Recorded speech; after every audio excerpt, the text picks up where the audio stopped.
galera que acompanha os meus vídeos. Hoje eu vou estar trazendo esse vídeo pra ensinar vocês a como baixarem áudios e vídeos do YouTube.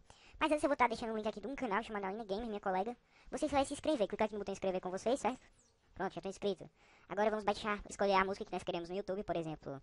Eu vou querer 3 Days Grass, certo? Pra quem não sabe é uma banda. Você vai escolher, eu no caso vou estar escolhendo essa música. Eu vou dar um pause aqui pra vocês me escutarem ela. Aí você vai vir aqui em cima e vai copiar o link, dá um clique, copiar. Abrir a outra aba que eu vou estar deixando o link. E fecha os anúncios aqui, certo? E cola. E dá um converter aqui. Aí vai automaticamente converter o vídeo aqui, certo? Ó, já tá convertendo o vídeo. Vamos esperar aqui um pouco. Vai demorar muito tempo, certo?